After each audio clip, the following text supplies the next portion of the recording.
Maintenant, quasiment 5 ans après, c'est peut-être anecdotique, mais en 2015, on était trois frères à aller voir les gens de Rennes Talent à l'époque pour leur dire dans 4 ans, nous, on aura des satellites en orbite et on produira de la donnée qu'on vendra au monde entier.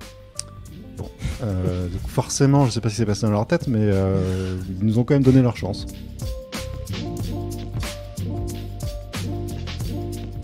Bonjour à tous et bienvenue sur Serial Entrepreneur, le podcast des entrepreneurs. Je m'appelle François Allais, je suis le créateur de ce média et je suis très heureux de vous retrouver pour ce nouvel épisode. Avant de vous parler un peu plus de l'épisode que vous allez écouter, je souhaitais vous informer que Serial Entrepreneur avait remporté le Westweb Awards 2020 du projet étudiant de l'année. J'ai créé ce podcast en décembre 2017 alors que j'étais en première année de master et je suis très honoré d'avoir remporté ce prix.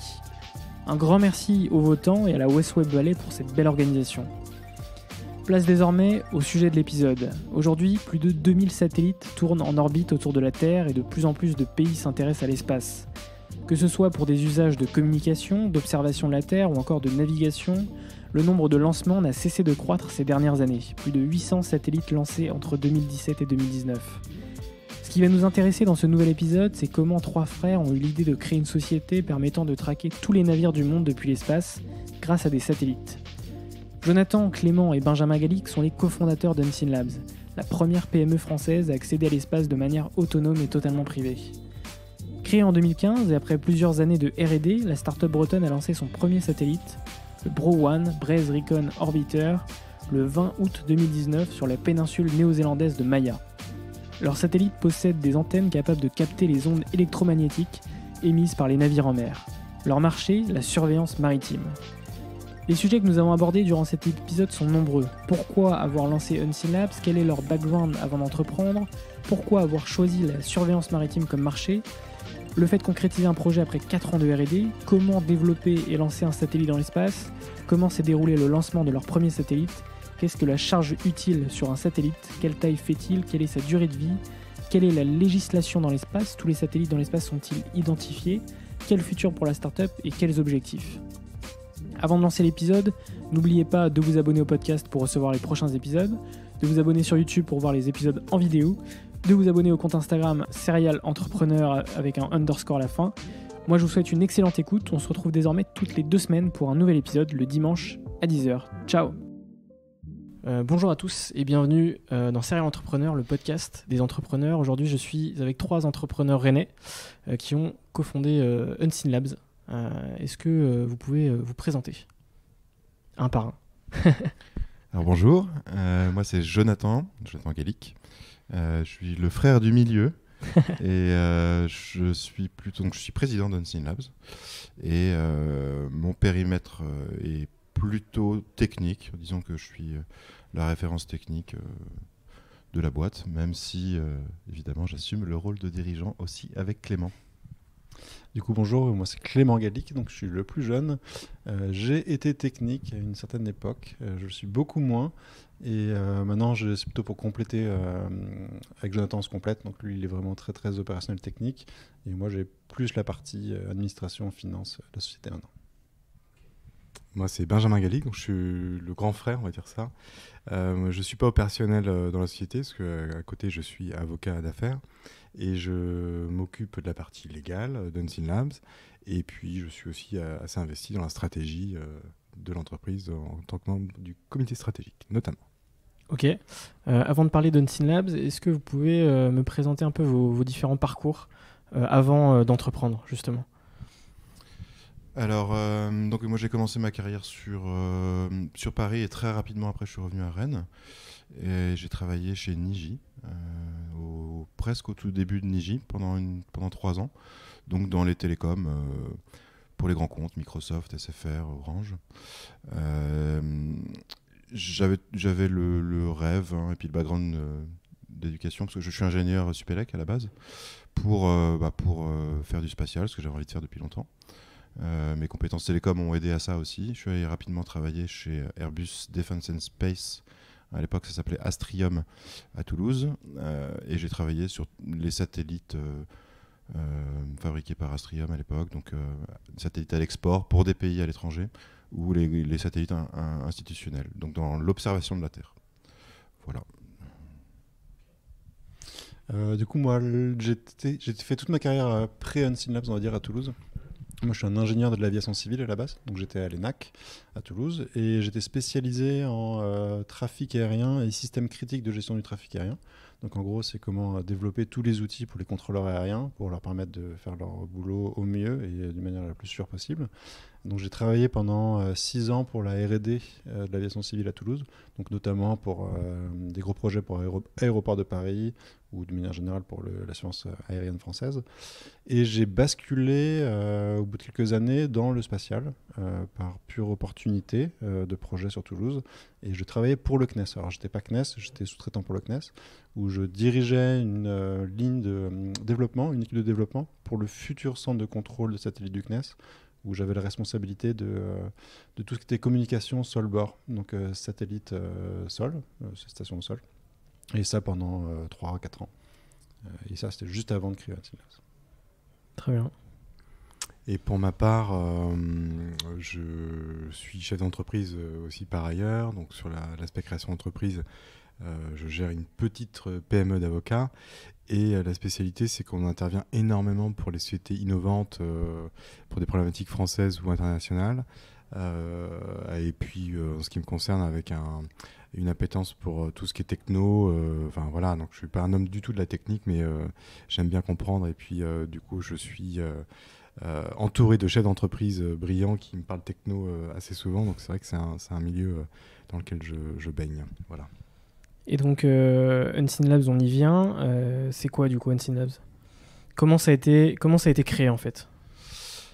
Alors, donc on a toujours eu un petit peu, les trois frangins, un souhait d'à terme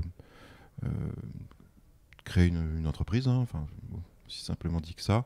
On sait qu'on travaille très bien tous les trois ensemble et voilà, donc on souhaitait se projeter à terme. Et en évoluant dans le spatial, on s'est rendu compte qu'il y avait des choses qui n'étaient vraiment pas abordées par les grands groupes. Pour plusieurs raisons, on pourra y revenir après. Donc il y avait vraiment de la place pour des projets de plus petite envergure, au moins en termes d'équipe et de moyens, et créer de la valeur sur des services et des technos sur lesquels on avait encore le champ libre et des opportunités réelles en France. Et donc... en particulier, on y reviendra sur les technos, hein, mais on fait du renseignement électromagnétique. On pourra dire ce qu'on fait après exactement, expliquer. Mais mes dernières années sur Airbus ont été centrées sur ce genre de techno. Et c'est des choses qui ne peuvent pas forcément s'apprendre à l'école ni dans des boîtes classiques. Le pool d'ingénieurs est assez réduit, d'ingénieurs qui travaillent dans le spatial déjà en France à la base, et sur ce domaine en particulier il est encore plus réduit.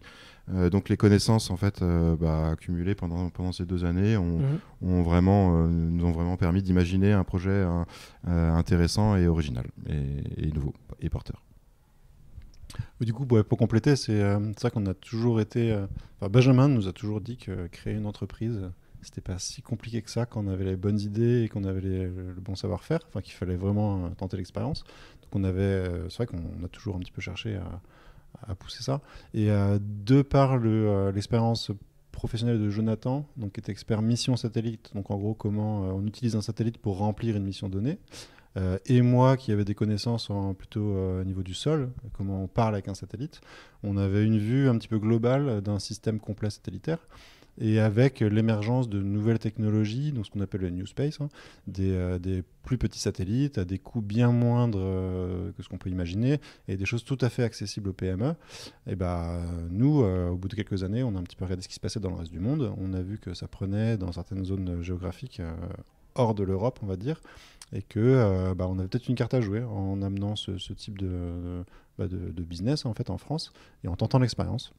Donc c'est un petit peu comme ça qu'on a pris la décision de lancer Unseen Labs, sur les conseils évidemment de Benjamin aussi, et c'est aussi pour ça qu'on est rentré du coup en Bretagne, à la maison, à Rennes, et qu'on a créé il y a 4 ans et demi maintenant Unseen Labs. Ok, Je voudrais citer une petite anecdote. vas-y. Citer un grand monsieur qui s'appelle Gilbert Kabilik, Oui. qui est fondateur et ex-CEO de Flexicore et qui a travaillé chez Google après pendant quelques temps, qui est quelqu'un avec lequel on aime bien échanger. Et au tout début du projet, en fait, on avait plusieurs idées. On itérait sur différentes idées techniques, voilà. Et puis, on s'est permis d'échanger avec Gilbert Kabilik sur ces idées. Et à un moment, sa conclusion a été de dire les gars, faites ce que vous savez faire. Faites ce que vous savez faire. Plutôt que d'aller dans des domaines techniques, voilà, et certes nouveaux, palpitants, mais finalement, vous êtes des hommes de l'art, des hommes du métier dans le spatial. Jonathan et Clément. Et donc, allez-y, le spatial, pourquoi pas? Oui, parce que c'est important ce que dit Ben, parce que il y a déjà le fait de faire une start-up / PME du spatial. C'était déjà assez impressionnant en fait à la base, et se centrer sur ce domaine très pointu et du renseignement électromagnétique. En fait, même nous, on n'osait même pas l'imaginer, dans le sens où c'est des technos qui sont utilisés que par les États et les gros, Russie, Chine, États-Unis et France. Et donc de là, donc de passer du très étatique techno, limite employé que par les militaires, hein, vers la start-up, la PME, c'est vrai que ça fait un vrai saut que même nous, on a eu du mal à franchir mentalement, et que Gilbert nous a fait franchir voilà, par sa remarque. Et donc moi, ce que j'ai compris d'Unseen Labs, ce sont des satellites pour de la surveillance maritime, c'est ça? Tout à fait. Et maintenant, j'aimerais aborder les grandes étapes depuis la création, donc en 2015. Quelles ont été les grandes étapes de votre boîte? Alors, je vais commencer déjà par dire, ok, on fait de la surveillance maritime, mais ce qu'on fait, c'est capter les ondes radio en provenant du sol ou d'ailleurs, et qui nous permettent de rendre ce service de surveillance maritime. Donc, on repère les navires avec leurs émissions radio ou radiofréquence au sens large. Hein. Quand je parle de radio, c'est pas forcément de la radio audio, quoi, on va dire.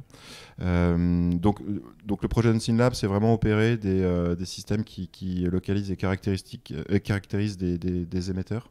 Et la surveillance maritime est un premier service / marché que nous abordons. Voilà. On pourra parler de ça plus tard, la surveillance maritime. Les grandes étapes, c'est déjà passer le cap de on sort de nos boulots bien confortables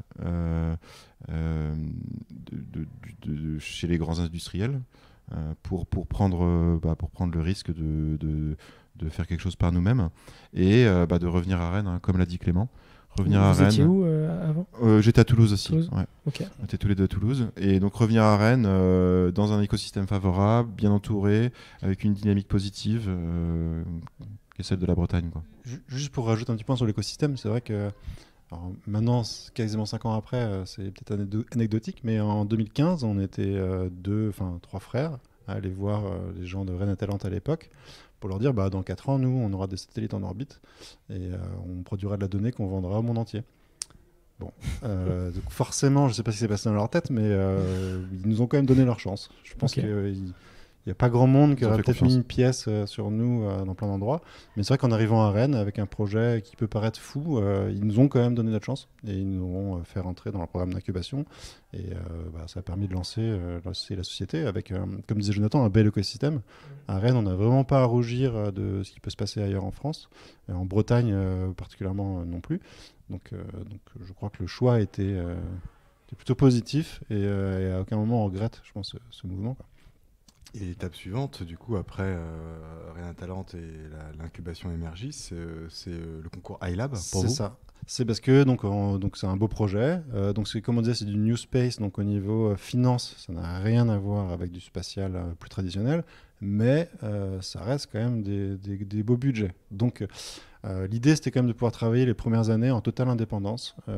Donc réussir à faire financer bêtement de la R&D pendant plusieurs années avec on avait de la chance de produire des choses, on avait déjà un peu de chiffre d'affaires sur des choses un peu annexes, c'est pas le cœur du projet, mais ça finançait pas du tout notre R&D. Donc c'est vrai que, comme le dit Benjamin, on a suivi le cursus classique, on va dire, de la PME d'innovation en France, via BPI France particulièrement, qui nous ont bien soutenus aussi, et notamment au travers du concours iLab. Donc en 2016, en iLab 2016, donc on a été comme élu grand prix iLab, c'est-à-dire qu'on a fait partie des 5 dossiers mis en avant, et on a eu la plus grosse dotation à cette époque-là du ministère de la Recherche, qui nous a permis de financer de manière très sereine la R&D pendant quelques années. Oui. Sans lever de fonds du coup, donc ça c'est plutôt intéressant quand même. Tout à fait, et le mot serein que Clément a employé est vraiment pas neutre, parce que dans ce milieu-là, soit les gens ne comprennent pas forcément le projet, ne voient pas l'ambition, donc en financement, poursuivre les financements, c'est pas forcément évident, soit on fait appel à des gros industriels qui comprennent très très bien, et donc qui mettent la pression pour récupérer les assets techno et les idées.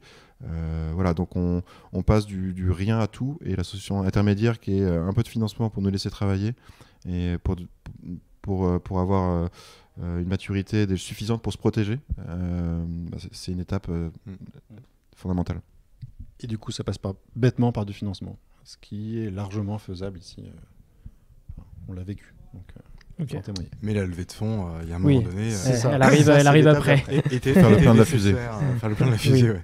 C'est Au ça. bout de 2 ans, il fallait trouver d'autres moyens pour trouver la fusée, mettre du kérosène dedans, faire construire le premier satellite, le premier système. C'est ça. Parce que dans tout ça, il faut bien voir que dans un budget comme ça, il n'y a pas que de la R&D. Là, Benjamin Jonathan parle, le kérosène dans la fusée, c'est bête, mais c'est presque un tiers du coût du projet. Et ça, on peut comprendre que ce soit un peu compliqué à financer. Et donc, les fonds propres, ça reste quand même la meilleure méthode pour financer ce genre de choses. Parce qu'il faut bien voir qu'on brûle quelques centaines de milliers d'euros en quelques minutes. Donc, dans un business model, c'est compliqué à intégrer. Donc voilà. Il faut bien l'expliquer. Il faut bien l'expliquer. Et bizarrement, on n'a pas trouvé à mettre en location financière un crédit bail sur une fusée. On n'a pas réussi à trouver ça comme mode de financement. L'amortissement n'était pas très favorable. Ça rentrait pas dans les cases. Donc c'est vrai que dès 2017-2018, enfin 2017, on a commencé à chercher. Il a fallu faire la preuve quand même de notre capacité à pousser un projet comme ça jusqu'au bout. Et on a eu la chance, je crois, d'avoir la création du fonds d'investissement, donc DEF Invest, qui est le fonds d'investissement BPI France DGA, donc ministère des Armées, qui eux du coup avaient une très bonne visibilité de leur point de vue du côté stratégique d'une technologie. Une technologie comme ça, c'est pas plus mal si elle reste en France. Et que du coup, avoir des assets financiers qui nous permettent de le développer, ça nous permet tout simplement de rester en France et de travailler encore une fois sereinement et d'avoir les reins assez solides financiers pour pouvoir lancer quelques satellites, faire la démonstration que tout ce qu'on dit depuis le début, c'est réalisable et en plus ça fonctionne en orbite. Et voilà. Et ça ramène de la valeur. Et ça ramène de la valeur, ça crée de l'emploi et il y a des clients. Ouais. Ok. Donc vous avez levé 7,5 millions d'euros, c'est ça ? C'est ça. L'année dernière ? Oui, mi-2018. Ouais, ok. Et on va parler forcément du lancement du premier satellite en août dernier. Donc décollage du premier satellite depuis un site de Rocket Lab à Maya en Nouvelle-Zélande. Déjà, c'est quoi Rocket Lab ? Alors Rocket Lab, c'est du New Space aussi, mais côté lanceur. C'est-à-dire qu'ils travaillent depuis une dizaine d'années, maintenant 15, pour faire un projet de lanceur, donc une fusée qui est destinée au marché des petits, voire très petits satellites. Donc eux, c'est des Néo-Zélandais, hein, ils se sont fait racheter par les Américains assez rapidement, mais ils restent dans l'âme très néo-zélandais. Les équipes, les ressources humaines sont à Auckland. Voilà, donc la partie américaine est seulement, je veux dire, financière. Donc ils ont réussi ce que nous, on a réussi un peu à une autre échelle, c'est-à-dire qu'ils ont réussi à faire une fusée qui fonctionne très bien, qui est fiable et avec un coût assez compétitif.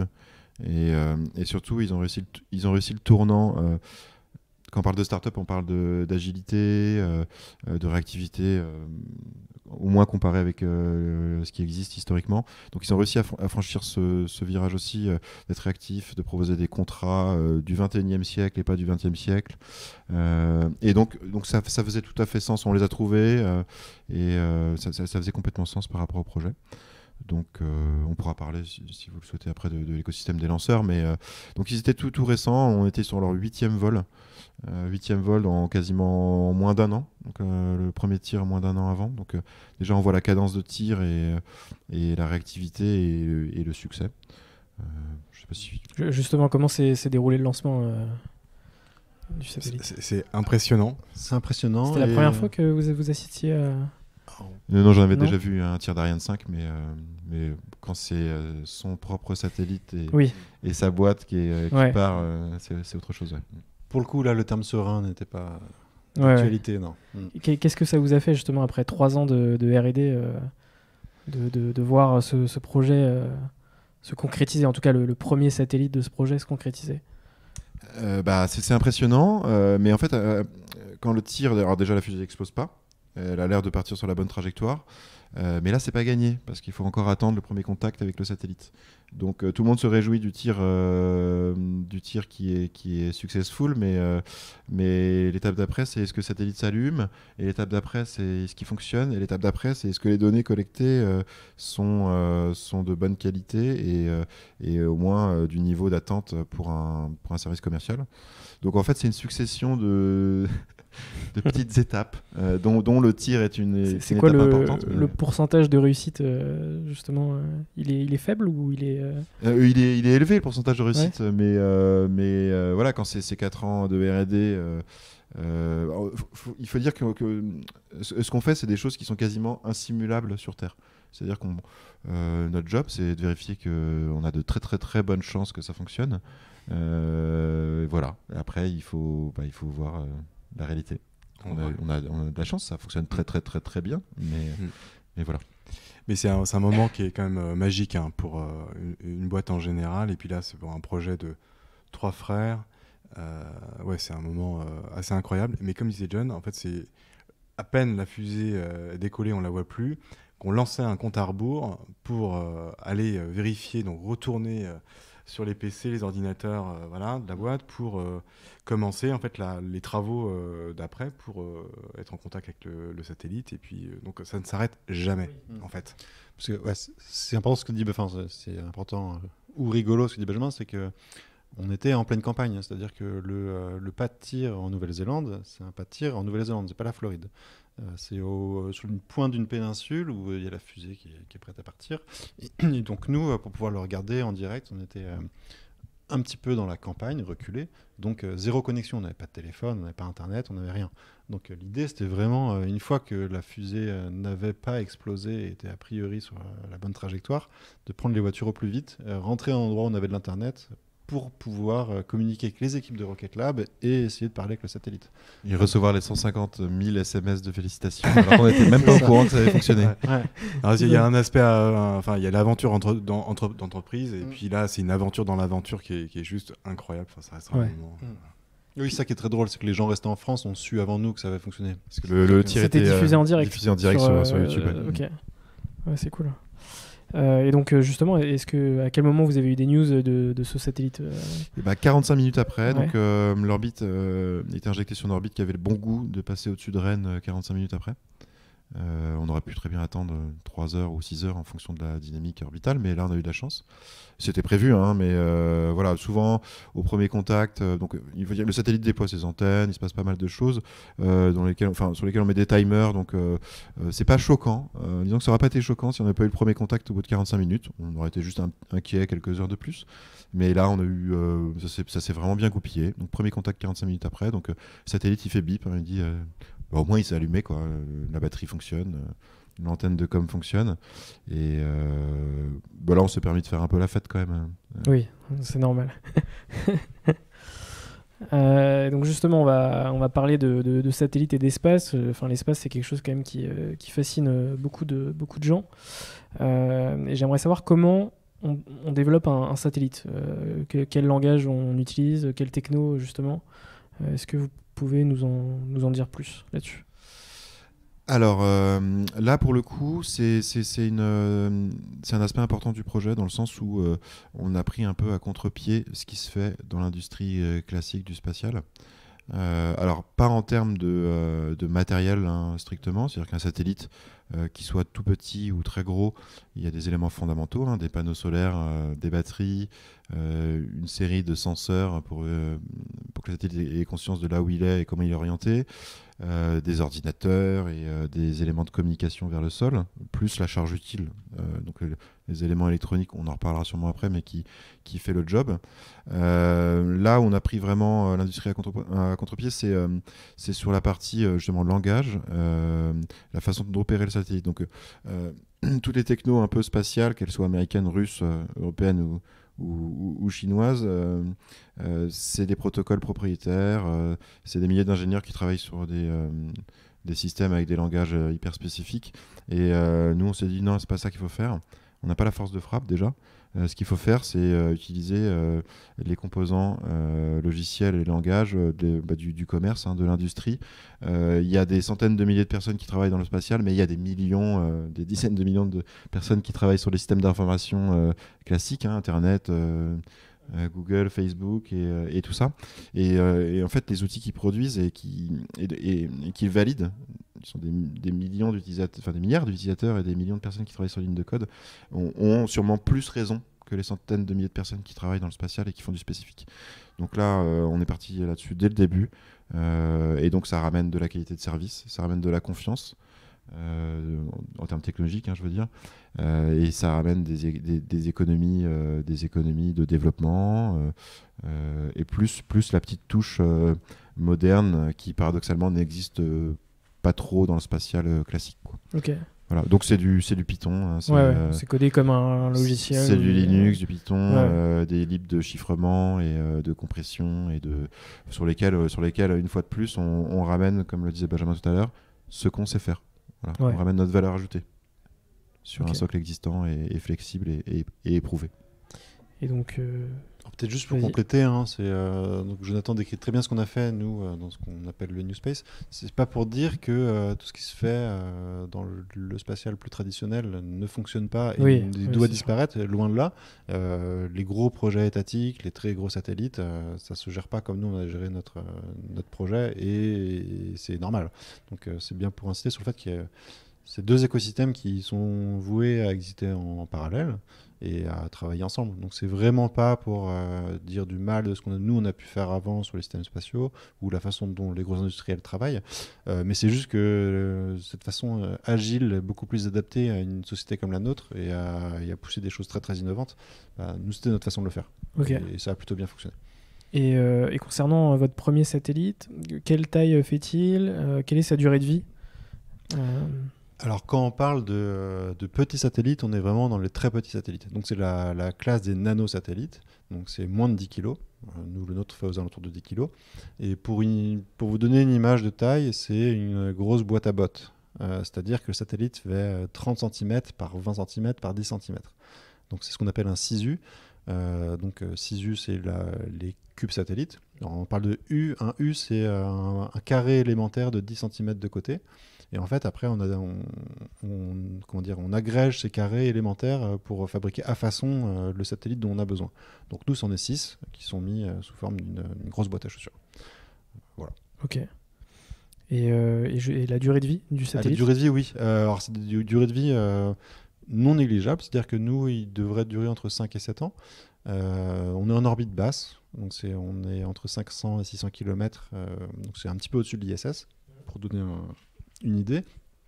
Et évidemment, comme disait Jonathan, on reste dans l'espace, donc on est soumis aussi aux conditions spatiales, hein. Les éruptions solaires, oui, donc il y a des potentiellement protons qui passent par-ci par-là. Donc la durée de vie de l'électronique devrait être de 5 à 7 ans. Après, c'est de la vie dans l'espace. Ouais. Rien n'est sûr. On a de très bonnes chances que le satellite n'explose pas d'ici les 5 prochaines années. C'est ça. Ok. Oui, parce qu'il y a des estimations, j'imagine. Alors, c'est des estimations, mais ça, c'est une part importante. Des prévisions, potentiellement? C'est plus que des prévisions, c'est-à-dire que nous, dans le cœur d'Unseen Labs, c'est vraiment développer les instruments à bord des satellites. Nous, on n'est pas ce qu'on appelle plateformistes. Donc les plateformistes, ce sont ceux qui développent les plateformes satellites. Donc c'est les panneaux solaires, c'est les batteries, c'est les senseurs dont parlait Jonathan. Nous, l'idée, c'est de ne pas réinventer la roue. C'est un projet d'ingénierie. Faire ce qu'on sait faire. On fait ce qu'on sait faire, donc c'est les charges utiles. Donc on sait approvisionner, on a acheté tout simplement des plateformes donc nanosatellites, donc chez GomSpace pour l'instant, qui sont des Danois, parce que eux-mêmes ont déjà pas mal de satellites qui ont volé, qui ont un très bon retour d'expérience. Et si on peut là affirmer et dire que normalement ils devraient vivre entre 5 et 7 ans, c'est parce que leurs plateformes sont déjà en orbite depuis quelques années et ont prouvé qu'elles duraient dans le temps et qu'elles fonctionnaient. Donc, Quand tu parles de plateforme, c'est-à-dire alors, la plateforme, c'est le satellite Ouais. hors la charge utile, on va dire. C'est Ok. les panneaux solaires, Oui. c'est les moyens de communication, c'est tout ce qui n'est pas sous notre responsabilité. Ok. En fait, c'est un moyen aussi de limiter les risques. C'est-à-dire que nous, en tant que petite société, on accepte de prendre les risques sur notre part, donc la charge utile, notre instrument dans l'espace.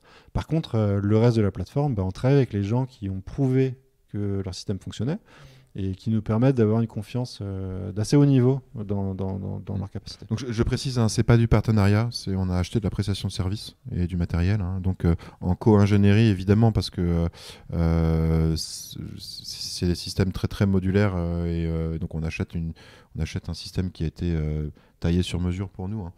Pour notre besoin. Mais ceci dit, ça reste du composant sur étagère. Et la remarque de Clément est très juste hein, sur la justification de la durée de vie. C'était un élément typiquement pour la levée de fonds ou pour n'importe quelle étape de développement. C'est déjà assez fou comme projet. Donc on ne va pas non plus aussi réinventer la roue et fabriquer nous-mêmes le satellite. Quoi. Et donc on est des techos, on est des ingénieurs, mais on fait un vrai projet d'ingénierie. C'est-à-dire qu'on prend les... Enfin, voilà, on prend les risques là. Peut-être ce qui peut être bien, c'est de réexpliquer ce que c'est que la charge utile, parce que pour nous c'est très clair, mais la charge utile c'est pour le coup ce que vous savez faire et peut-être décrire ce que c'est. Carrément. Alors la charge utile, quand on parle d'un satellite, on n'envoie pas des choses dans l'espace pour rien faire, ils ont un objectif, une mission, ils rendent un service, donc la charge utile c'est les composants qui rendent ce service. En opposition à les composants qui permettent à la charge utile de vivre dans l'espace et de rendre son service. Ouais. Donc un satellite qui prend des photos, sa charge utile c'est une caméra, un télescope qui prend des photos. Nous, notre charge utile, donc qui rend le service, c'est un système d'antenne qui capte et localise les émetteurs de radiofréquences au sens large, qui amplifie ces signaux, qui applique des traitements informatiques sur ces signaux, qui les mettent en forme et qui les rendent à la plateforme pour que la plateforme elle-même les communique vers le sol. Ok. Voilà. Très bien. Comment on fabrique un satellite justement? Vous avez fait appel à un partenaire, enfin pas un partenaire justement de la prestation de service. Est-ce que vous pouvez nous en dire plus là-dessus sur la fabrication du satellite?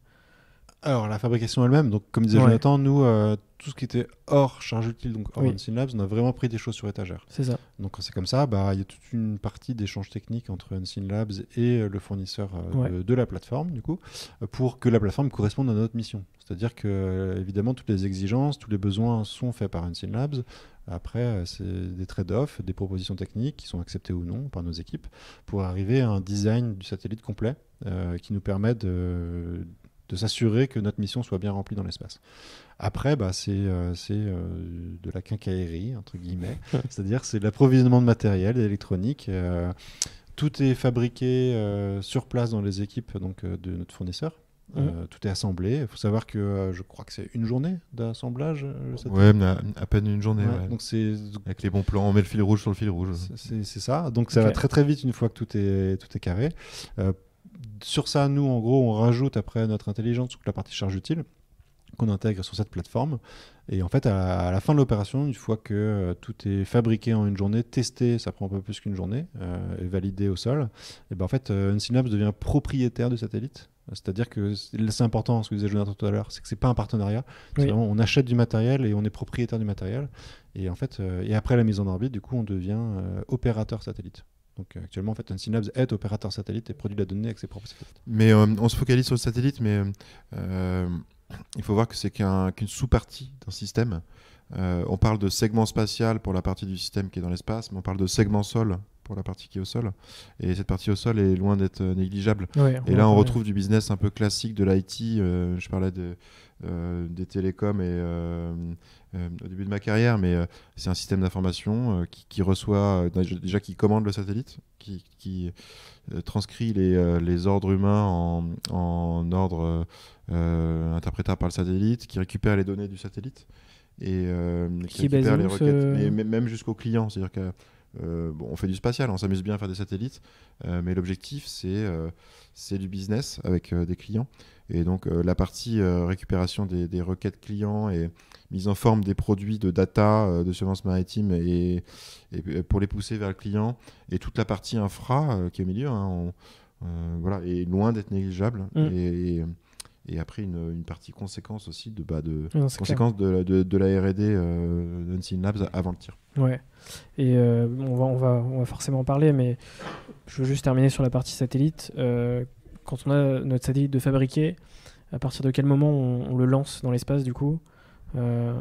Alors, le satellite fabriqué en une journée, testé en plusieurs mois.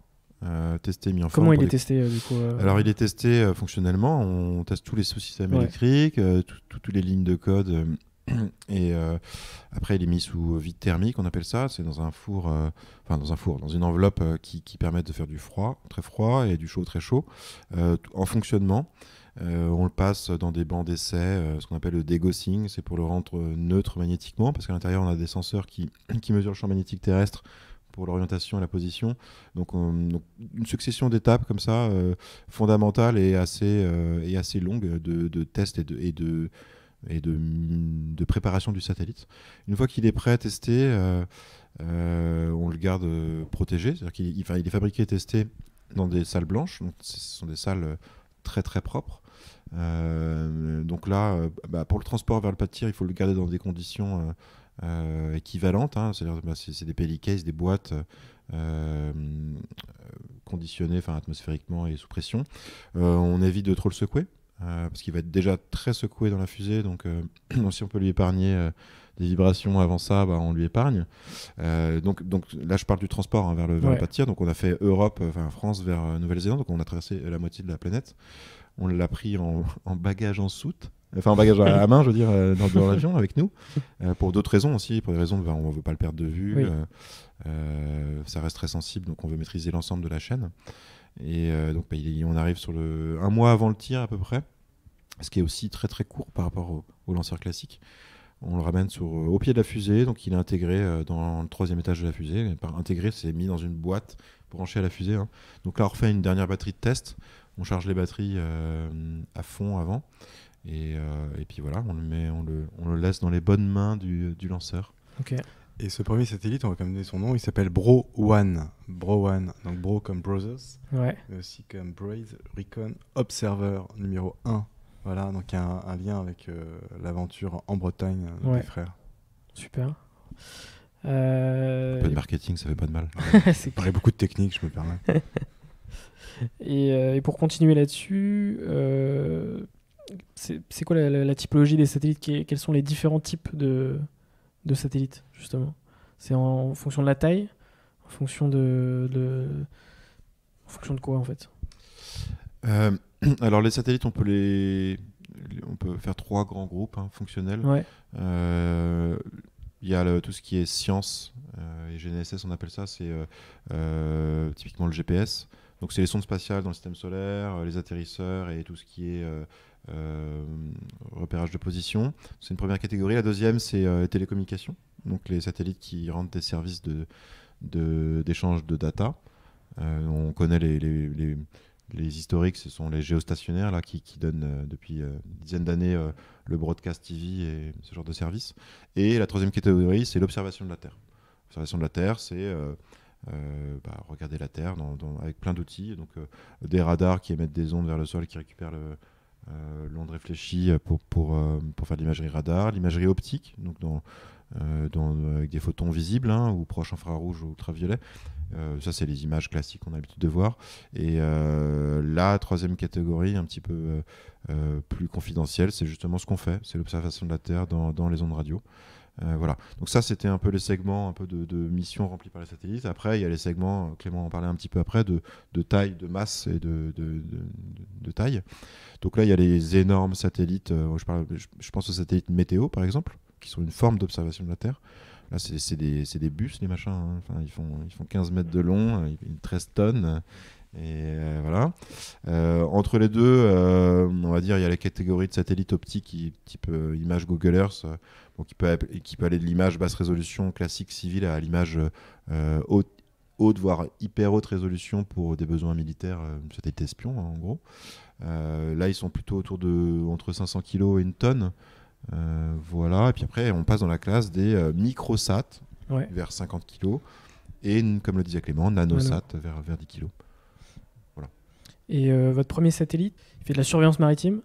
Il couvre combien de surface de la planète Alors là, du coup, si on rentre vraiment dans le service, on a choisi la surveillance maritime parce qu'il nous fallait un marché porteur et très adapté à ce qu'on faisait. Donc en fait, on a choisi la surveillance maritime parce qu'on a une capacité de localiser et caractériser tous les bateaux à la mer.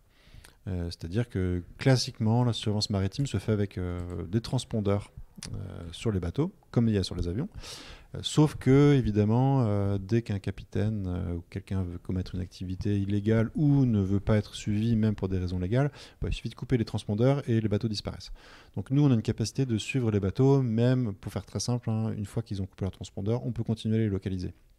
Donc ça nous permet de combler un trou dans la raquette de toute la puissance de la surveillance maritime au monde. Après, pour ce qui est de la couverture, en fait, il faut bien voir que nous, on est sur une orbite qui tourne autour de la Terre. Donc, en fait, on a accès à la totalité de la Terre. Mais c'est plus une histoire de revisite. Dans l'espace, on parle plutôt de revisite, c'est-à-dire c'est à combien de fois par jour, par heure, par mois, on passera exactement au-dessus de la même zone. Donc, globalement, on couvre la totalité de la Terre, mais pas forcément avec une revisite très élevée.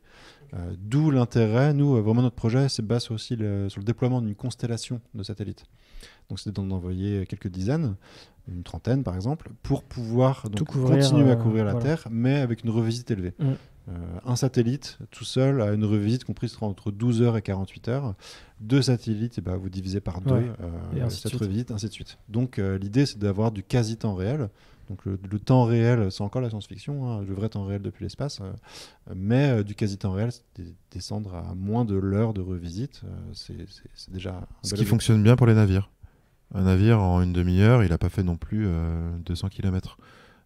Donc là, avec plusieurs satellites, comme Clément disait, à partir d'une dizaine jusqu'à une trentaine, on peut avoir du service de tracking, commencer à suivre les navires, et avec donc, tous les use cases et tous les services qui vont avec, quoi. Ok. Et maintenant, on va enchaîner sur l'espace. Ce qui m'intéresse, c'est la législation dans l'espace. Comment ça fonctionne? À qui appartient l'espace? Est-ce que ça appartient à quelqu'un? À des États? Je sais pas. Alors non, il y a un principe de non-appropriation de l'espace, comme pour la Lune, mais en fait, ça a été réglé par des conventions internationales depuis les années 70, pour que les États, une majorité d'États en fait, se sont mis d'accord sur un mode de fonctionnement. Donc il y a un mode de fonctionnement on va dire, global, planétaire. Et puis après, chacun des États spécifie des régulations qui leur sont propres. Voilà. Donc il y a 2 niveaux. Il y a un niveau international, avec une législation notamment sur les fréquences, et les licences aussi pour de tir de fusée, et un niveau étatique, où là, on va préciser au niveau de l'État quelles seront les contraintes de réglementation à respecter. Voilà, donc ça veut dire que c'est un environnement quand même qui est très encadré. Ça, tout le monde s'en doute un petit peu. Donc il y a vraiment un processus de régulation fort, et qui est un processus qui est quand même assez évolutif. Enfin, on a des étapes qui ont été franchies depuis les années 70, il y en a d'autres qui vont être franchies. Il y a des problématiques aussi de qualification de ce qui peut être fait dans l'espace ou pas, la question des données, la question du matériel qui peut être envoyé dans l'espace. Et puis là, on parle juste de la partie spatiale au-dessus de la Terre, mais après, il y a le deep space, il y a encore d'autres problématiques justement liées aux astéroïdes, par exemple. Les États-Unis ont décrété il y a peu de temps, c'était Obama, que certaines entreprises américaines pouvaient avoir un monopole d'exploitation sur certains astéroïdes si elles lançaient des projets permettant d'exploiter des minerais, l'eau, etc. Donc c'est une position qui a été prise par un État qui pour l'instant n'a pas été relié par d'autres, mais ça pose des problématiques géopolitiques très fortes. Ouais, c'est sûr. Voilà. Et est-ce qu'il y a une surveillance de l'espace? Est-ce qu'on sait, par exemple, aujourd'hui, autour de la Terre, combien il y a de satellites? À qui appartiennent ces satellites? Est-ce que c'est justement... Alors ça, si c'est une vieille histoire et assez intéressante, dans le sens où oui, on suit les satellites. Alors c'est difficile de voir des satellites avec un télescope, par exemple, mais on a des systèmes radars qui sont dirigés vers l'espace pour repérer les trajectoires et compter les satellites. Donc déjà, quand on parle de satellites espions, c'est pas vrai, c'est-à-dire qu'on voit tous les satellites. Ce qu'on sait juste pas, c'est qu'est-ce qu'ils font exactement, parfois dans certains cas. Et donc là, il y a eu forcément les Américains, les plus forts, mais vraiment, c'est-à-dire c'est eux qui avaient les premiers radars pour faire ça, et ils avaient du coup le monopole de la détection et le suivi de ces satellites. Donc eux, en gros, ils avaient l'entièreté de la vision, la vérité, ils avaient la vérité, et les autres États n'avaient pas la vérité. Donc ça posait un problème un problème tout court. Donc les Français en premier, assez rapidement, avec les Russes, mais les Français en tant que plus petit pays ont réagi assez rapidement, ont utilisé leur propre radar, ce qui a permis de rééquilibrer les choses là. Et aussi pousser la dimension de coopération internationale dont parlait Benjamin. C'est un moment, on se rend compte que l'espace n'appartient pas qu'à un État et que ça se fait forcément dans la coopération. Sinon les tensions sont trop grandes. Donc maintenant, pas mal de pays ont des systèmes de surveillance et du coup maintiennent un équilibre un petit peu dans tout ça, ce qui est très positif dans le sens où nous on le sent aussi au niveau réglementaire, les choses vont dans le bon sens. On pourra parler de débris et de collisions et voilà, mais pour une fois dans l'histoire de l'humanité, personne n'a intérêt tout le monde a intérêt à se comporter correctement, quoi. Donc voilà. Mais tout le monde ne le fait pas. Oui, ça c'est... C'est une autre histoire. Complètement. Mais un satellite, en fait, c'est un peu comme une voiture. Hein. C'est un véhicule spatial qui a une sorte d'immatriculation. Il est déclaré, donc il a un numéro international. Ouais. Donc voilà, il est connu et identifié. Ok, très bien. Et donc dans les prochains mois, les prochaines années, c'est quoi les objectifs de Unseen Labs? Est-ce que c'est justement de rester sur la surveillance maritime ou de créer de nouveaux satellites? Alors déjà, la prochaine étape, c'est vraiment d'agrandir notre constellation de satellites. C'est-à-dire que l'année prochaine, on est déjà en train de travailler sur quelques tirs. On verra en fonction des fusées combien. C'est un problématique d'accès à l'espace, c'est encore autre chose. Donc d'abord, on va renforcer le service de surveillance maritime. L'idée, c'est de vraiment montrer et finir de démontrer ce qu'on a annoncé il y a quelques années. C'est la viabilité du service et notre capacité de l'opérer en tant qu'entité propre. Après, comme disait Jonathan, notre charge utile est capable d'écouter des émetteurs, donc il y a évidemment des choses qui seront duplicables. Mais là, on a quand même un gros focus sur la surveillance maritime. L'idée, c'est pas de se disperser. On est une PME de 10 personnes. On a quelque chose qui marche bien pour l'instant, donc poussons ça. Donc là, vraiment, les prochaines étapes, c'est vraiment accroître cette constellation dédiée à la surveillance maritime.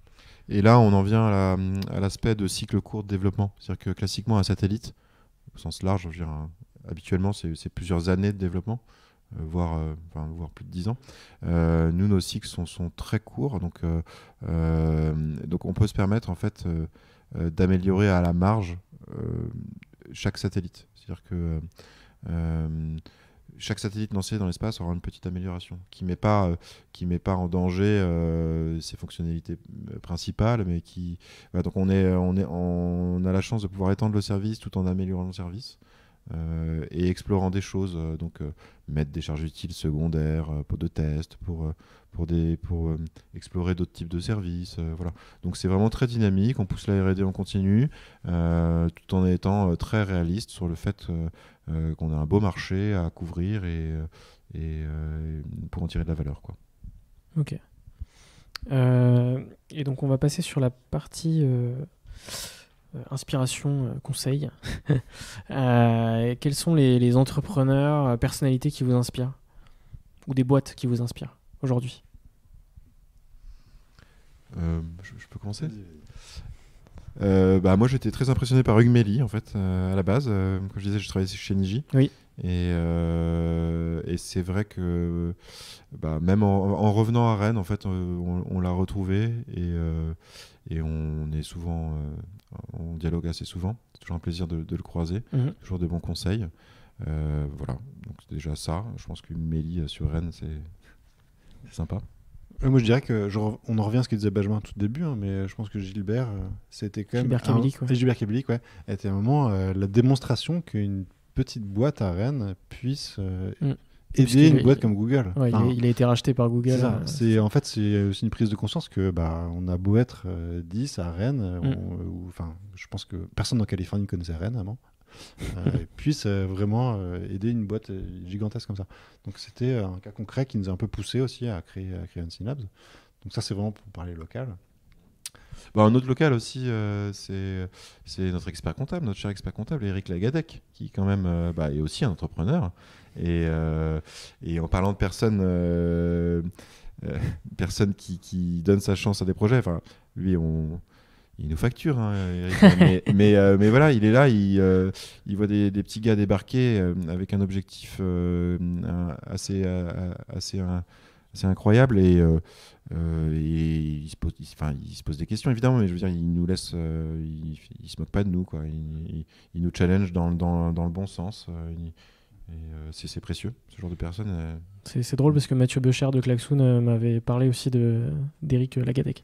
Ouais, mais tout ça, tu sais, c'est un bel écosystème dans lequel effectivement on s'est tous insérés, et c'est des gens avec qui on a plaisir à travailler, à collaborer, donc c'est pas pour rien que ça se recroise à un moment donné. Oui, logique. Voilà. Et donc moi, sur les entrepreneurs qui m'inspirent tous les jours, j'en ai tellement qui m'inspirent tous les jours, mais vraiment.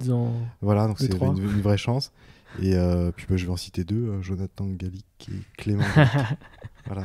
Ok. Et donc sur la partie conseil, est-ce que vous avez des conseils à donner à quelqu'un qui souhaiterait demain monter une boîte dans l'espace ? Alors, dans l'espace, déjà, en fait, on en revient toujours aux mêmes choses. Il faut faire ce qu'on sait faire. C'est peut-être un peu bateau, on l'a répété peut-être un peu trop souvent, hein, mais dans l'espace, fondamentalement, c'est pas une aventure entrepreneuriale si différente d'une autre, hein. C'est une barrière mentale à vaincre. Ouais. Donc le fait d'avoir travaillé dans le spatial, au bout d'un moment, ça aide à vaincre cette barrière. Même nous, on l'a encore un petit peu, hein, je crois. Donc déjà, il faut pas avoir peur. Et après, je dirais, il faut caler son mode de fonctionnement sur toutes les autres entreprises. C'est-à-dire qu'il n'y a pas de raison, que ce soit au niveau business model, au niveau développement, au niveau façon de faire les choses. Il ne faut pas que ce soit fondamentalement différent d'une autre boîte, sinon je pense qu'on se trompe. C'est assez spécificité, hein, mais bon. C'est important ce que tu dis, c'est-à-dire que faire du spatial, c'est très bien, mais si demain c'est dans le cadre d'une entreprise, il faut qu'il y ait un objectif de business. Donc un segment à trouver, et dans le faire ce qu'on sait faire, c'est justement trouver là où on apporte de la valeur et pas tout réinventer, faire du spatial en voulant tout réinventer. Voilà, donc c'est bien de... Donc c'est important, c'est de dire que nous, c'est du space as service, c'est-à-dire qu'on rend un service à nos clients et au final, ce qu'on vend, c'est des cartes de localisation de navires en mer. Il faut bien imaginer que nos clients, que ça vienne de l'espace ou d'ailleurs, pour eux, c'est neutre, hein. C'est un service de cartographie de bateau. Ça pourrait venir d'un drone, ça pourrait venir du bord de côte. Nous, le fait, on utilise de manière simple un satellite parce que c'est très pratique pour voir au milieu des océans et pour faire le tour de la Terre en 90 minutes, il n'y a pas beaucoup mieux.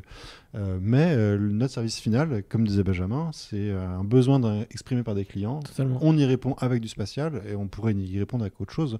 Le fait que c'est une machine-outil, nos satellites. Je trouve que le spatial, c'est plus fun aussi, mais voilà. Aussi. Et en parlant de domaine fun, etc., on espère bien aussi que c'est un petit projet, une petite aventure qui va donner des idées à d'autres. Exactement. Avec à Rennes, en Bretagne en général, c'est pas pour être chauvin ou quoi que ce soit, mais c'est bien aussi que l'écosystème qui a accueilli ce projet-là grandisse pour le bien de tous, hein, que demain il y ait des ingénieurs qui aient des compétences spatiales spécifiques. Voilà. Donc il y a d'autres entreprises très sympas sur Rennes, Searlinks notamment, qui est une société bien sûr à citer en exemple. On espère bien que demain, cet écosystème va se développer et que RAN soit une composante du domaine spatial en France. Voilà, y a pas de raison. Et justement, vous êtes les premiers en Europe à faire ça ? Alors sur sur de l'opération de cube satellite par une boîte privée, oui. Mais après, il y a plein d'autres gens qui sont opérateurs satellites. On n'est pas les premiers, on n'a pas les plus gros satellites, on n'est pas la plus grosse société. Faut pas, Mais oui, on est assez fiers de ce qu'on a pu faire. Après, je voulais juste rebondir sur l'écosystème Rennes étendu à la Bretagne. Il y a d'autres sociétés à Rennes. Il y a, par exemple, on connaît bien Kermap, c'est une petite société qui sont à la Pépinière, qui eux font de l'analyse de données spatiales issues de l'ESA et qui, pareil, ils ont un super service. Et c'est des gens qui ont apporté le spatial en tant que service pour leurs clients. Et en Bretagne, de manière plus générale, nous, on fait partie aussi d'un booster qui s'appelle More Espace, qui est basé à Brest. Donc sous l'égide du pôle mer Bretagne-Atlantique. Et c'est là où vraiment se retrouvent aussi toutes les sociétés de bretonnes du spatial. Et quand on commence à regarder qui en fait partie, le nombre de sociétés qui font du spatial en Bretagne, on se rend compte que l'écosystème est déjà très actif. Il y a des gens qui vont fabriquer des bouts de coiffe de fusée, il y en a qui vont fabriquer du câblage, il y en a qui vont faire du service de météo depuis l'espace. De l'électronique spatiale. Et en fait, il y a déjà un écosystème très dynamique. Alors c'est vrai qu'opérateur satellite, il n'y en avait pas jusque-là, mais il y avait à peu près toutes les autres étapes de spatial en Bretagne. Et c'est marrant, en partant un petit peu en voyage, en France, personne ne connaît la Bretagne comme région du spatial. On cite l'Île-de-France ou Toulouse. Quand on passe au niveau européen, là, on est identifié en tant que région de France qui fait du spatial. Et c'est intéressant, même nous, on l'a découvert. Ok.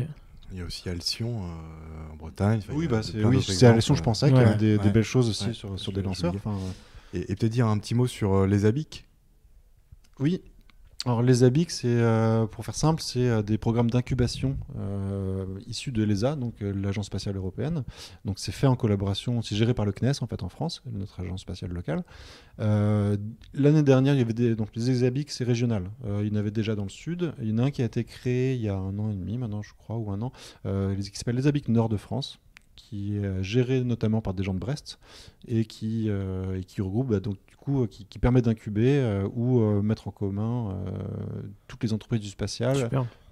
Basé en gros en nord de France. Donc géographiquement, c'est pas extrêmement limité, mais voilà. Donc nous, on a la chance d'y être incubé depuis le mois de septembre. Okay. On est loin d'être les premiers. Mais c'est des choses qui permettent de fédérer vraiment tout un écosystème sous l'égide du CNES et de l'ESA. Donc c'est quand même des belles références, on va pas s'en priver. Et voilà, ce qui permet de donner une logique à tout cet écosystème. Et c'est des gens qui ont tout compris aussi dans le sens business, c'est-à-dire que BIC, c'est le Business Incubation Center. On parle de technologie, c'est des gens qui apportent du support technologique, mais aussi du support de business, du support à la vie de l'entreprise, au développement. Toute la chaîne de valeur est abordée. Ok, hyper intéressant.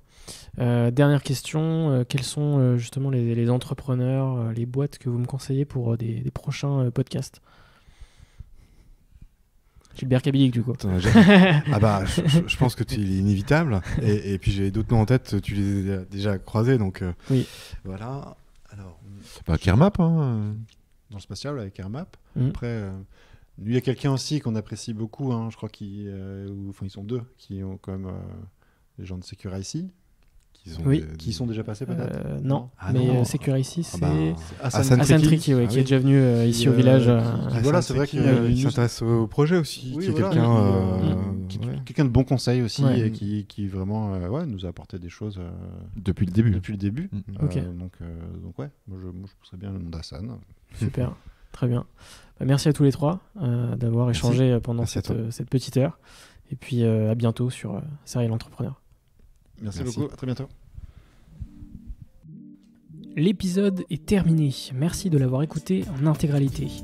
Pour ma part, j'ai encore besoin de vous. Et oui, si vous avez apprécié cet épisode, n'hésitez pas à laisser une note sur Apple Podcast et à vous abonner au podcast sur votre plateforme favorite.